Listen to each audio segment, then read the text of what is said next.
Hello, this is Calvin Idle. Welcome to the Lavender Table, a web-based talk show for and about the LGBT community. And now, let's keep the conversation going with your host, Gary Elgin.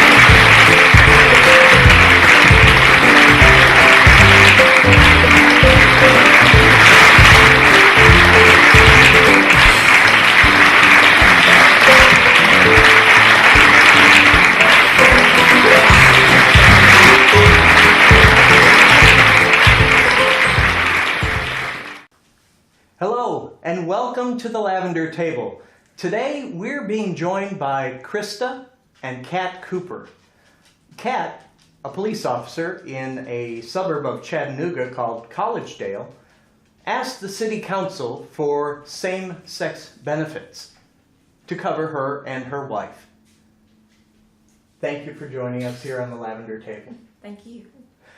Well, there are a number of people who would say that the Chattanooga area is a little behind in the stride toward equality. Mm-hmm. I think you've kind of blown that out of the water. Absolutely. Was that your intention? It was. Matter of fact, I told her probably, September last year, I actually said, well, if we're going to attack this, we're going to jump in both feet in. We're not going to halfway do it. So that's when me and her collectively made a decision that we were going to start just basically putting our life out there, letting people know exactly what we're going through. And mostly that was really to just help break down a lot of the stereotypical images people have of gay people. Just showing them, we're your neighbor, we're your coworker, we live just like you, we have a home. We had a reception here after we went to Maryland and got married, and we opened it up to the public. I invited everybody on my Facebook, and we just let people come into our home and to see, exactly how we are. Before we talk about what you actually did, speaking up in front of the city council, mm-hmm. Which you did very respectfully, yes. Although adamantly. Yes. I think our viewers would like to know a little bit more about you two. Okay. Tell us how you grew up and where. I actually grew up in Chattanooga, just right down the road from here. I went to a small Christian school, 8th grade through 9th grade. I ended up graduating from one of our public schools. My mom and dad live right down the road. I have a brother. I have 3 beautiful little nieces. I have extended family that's nearby, cousins, second cousins. And even at the holidays, we all still gather together, and there's at least 20 of us. Krista, you grew up around here too, so. Yeah, I grew up, I was born, raised here in Chattanooga, in the East Brainerd area. I went to Christian middle schools and high schools throughout my childhood.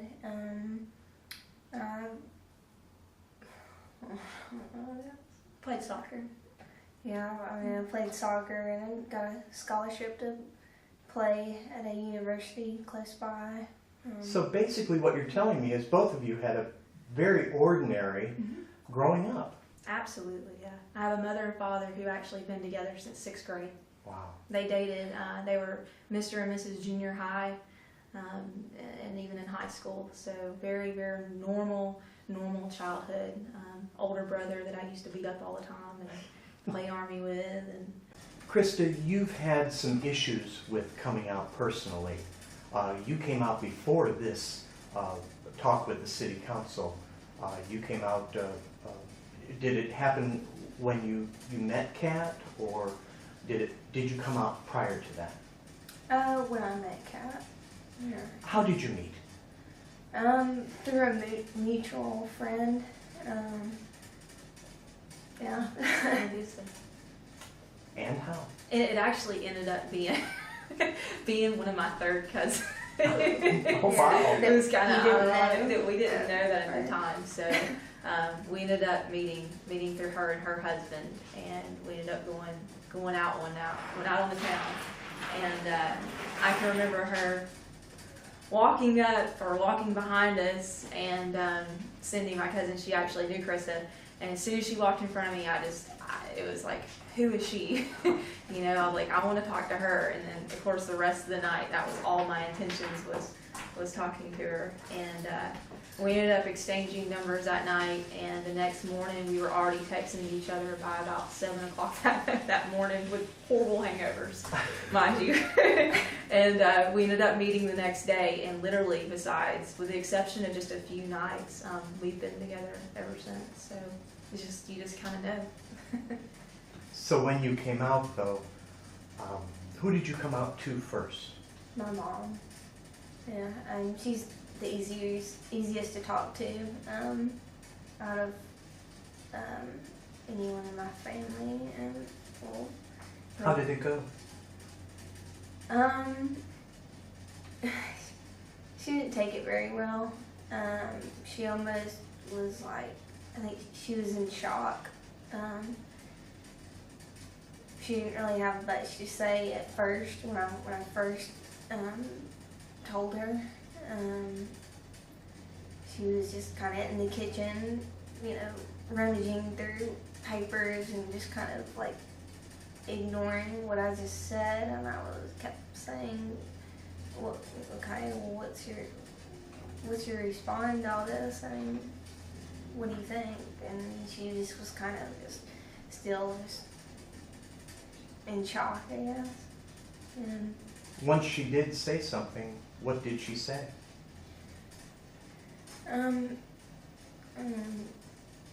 She just said that it was a sin right off the bat.